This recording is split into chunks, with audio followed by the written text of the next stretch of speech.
All right, guys, I'm back for the day. So, I talk a little bit today about my new sales tactics and how they're working. And I got good news that the two jobs that I was telling you about, I gave them bids strictly via email. And then I called them up, talked to them on the phone a little bit. All I have is pictures. I gave them my quote. They want me to, both of them want me to come on out and give them a bid, a firm bid in person. They already told me, they go, I'm going to have the job as long as I fall within that range I gave them.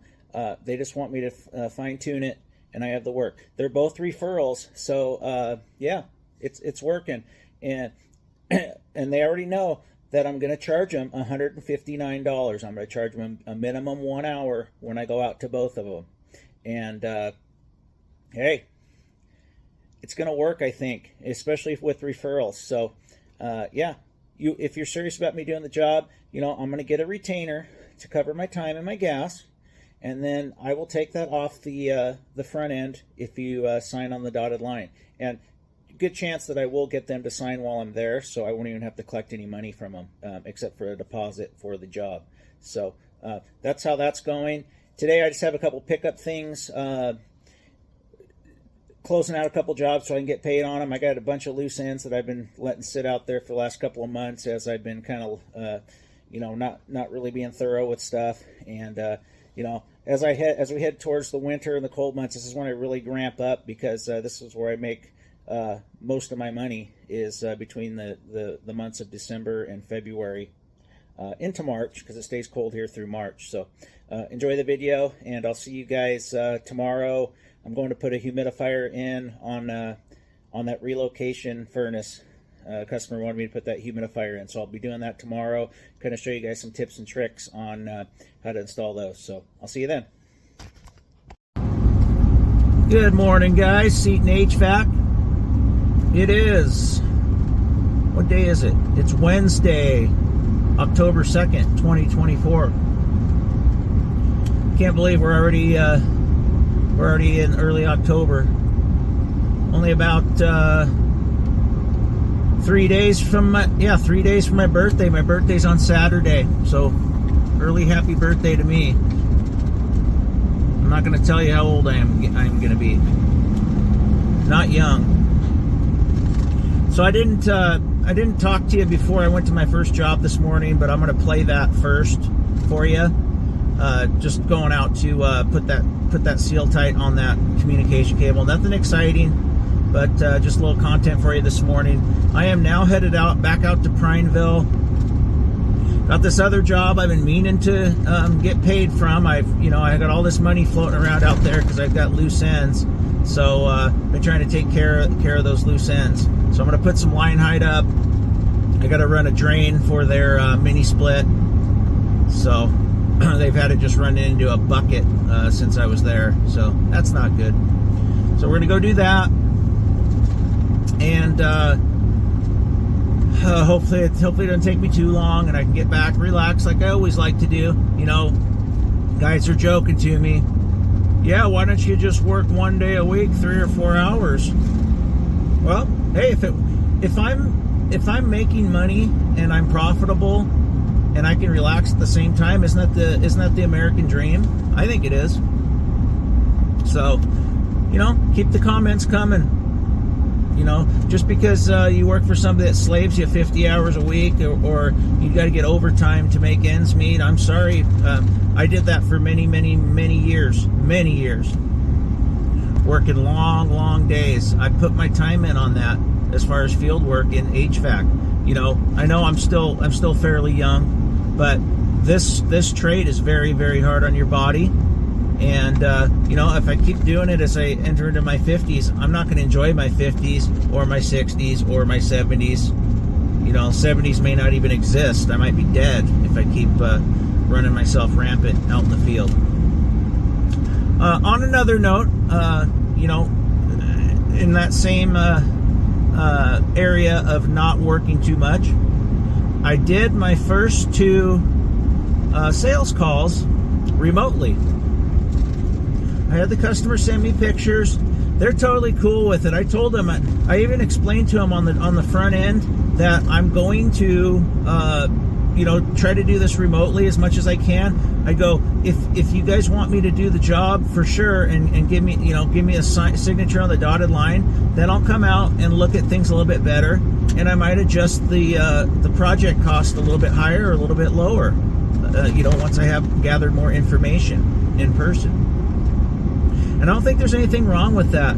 You know, people don't understand, you know, especially people that just go drive from point A to point B to an office job and don't understand that, you know, you can't be driving all over the place wasting fuel. You know, I feel bad for realtors sometimes because it seems like they probably drive a lot and waste their own gas money without any returns. You know, our trade can be like that too. So, you know, if you're serious about me doing the job and you want me to do the work, then I'll take you more serious too. But don't jerk me around, and that's what a lot of people do. I had a guy yesterday called me up, wanted to know what my cost was to service his heat pump. Gave him the price. He goes, okay, that's all I needed to know. I'll see you later.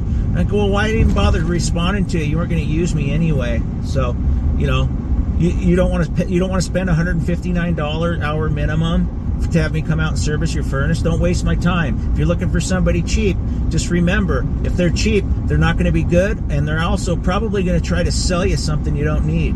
I'm not going to do that. So anyway, rant over on that. I will see you guys out on this job here in Prineville. All right, guys, we're back out here. I don't know if you remember this job or not, but yeah, it's one where my brother was drilling the hole up there. Anyway, don't have much to do here, nothing too exciting, but I wanted to just show you what I'm doing. I'm going to do something with these. I didn't bring any insul tube with me. I want to get them at least to the cabinet here, figure that out. And then I need to put these guys in seal tight, and then just caulk my hole there. So let me grab the seal tight and the fittings. Let's get this thing done so this guy can get an inspection and I can get paid finally. It's been a while. Got all this money floating out there. I need to get paid. All right, guys, I got my drill, I got my strippers, I got my bit with the Phillips on it, I got my seal tight, I got my 2 seal tight fittings here, I got my cutters for cutting these to length, a hammer and screwdriver for tightening these lock rings. Let's get this panel pulled off and get this thing in.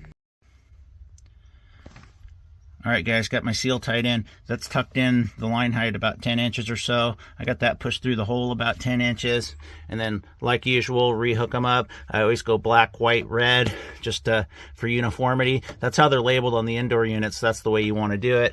I got my nice crimped eyelet fittings for the ground, so the grounds are good. The electrician, he just lands his. The ground lands in there without a fitting. He could have put forked fittings on there. I would have preferred that, but it is what it is. So I'm going to seal that hole, and then I'm going to insulate these and get on out of here. I gotta leave a little bit of paperwork with the customer and the stupid rebates. The paperwork never ends. So yeah, let's do that and let's get out of here.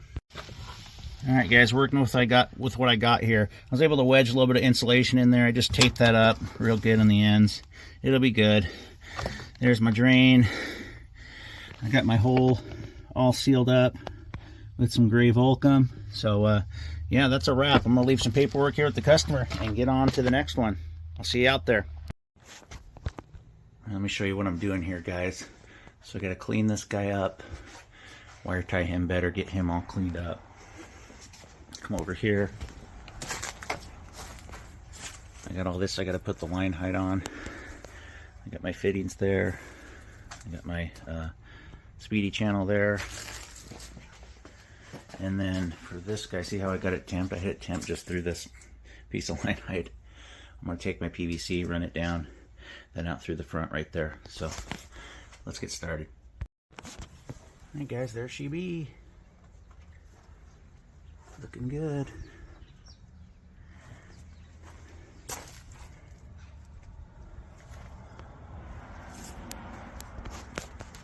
I like it. Let's go inside.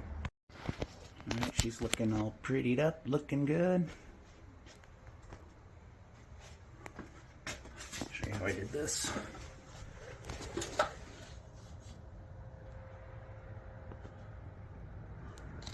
Time to do the drain and seal that hole. Yeah, she's all sealed outside there. Clamped about every 4 feet or so. A little closer there.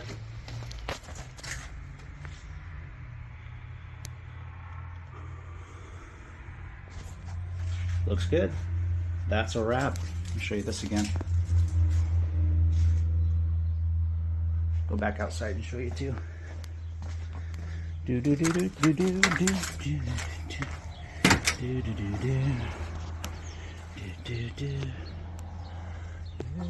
do do.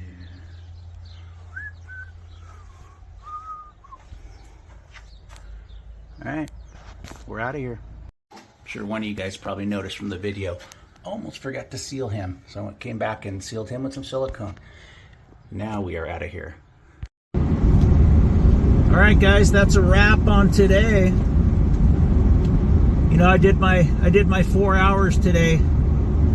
Joking. You know, it's banker's hours, right? Tuesday through Thursday, 10 to 2. So that customer's happy. You know, paid me. My customers are always happy. So, you know, a lot of guys don't like the way I go about my business, but I have a lot of happy customers, and I always make sure that I'm very thorough on my projects. That's why sometimes I have to go back for a couple hours, because I like to have a fresh mind and make sure I don't miss anything. You know, I polished everything down to a fine shine on that job. Everything's perfect, and she knows it. She even gave me some of her garden tomatoes and cucumbers. So, yeah, life is good. You know, it's good work if you can get it. And my business is doing very well, and I made plenty of money this year. I could probably take the rest of the year off if I wanted to. I'm not going to, but I probably could. Not bragging. It's not bragging or anything. It's just I worked really hard this summer out in the hot sun, and now I'm reaping the rewards of that. So anyway, I had something else I was going to say, but I'll save it for tomorrow. Won't bore you too much with my jibber jabber, but I appreciate all you guys sticking with the channel. Those of you that have, you know, I still don't know what's going on with the channel, as you know, it kind of flipped like a switch right at the beginning of September. You know, I used to get between 100 and 200 views consistently, at least every hour, and then you know, more in the evening. And now I'm lucky to get, you know, there's some hours during the day where I get like 5. So I don't know what happened there. You know, YouTube quit promoting my videos. I knocked it off on the million shorts every evening. You know, now I'm just going to post my one video. Sometimes I post 2 if I have more to say. Trying to keep the shorts to a minimum. You know, I won't post a short unless it's a really good one. I think quality over quantity is better with that. So if you guys have any advice for me, let me know, and I'll see you tomorrow.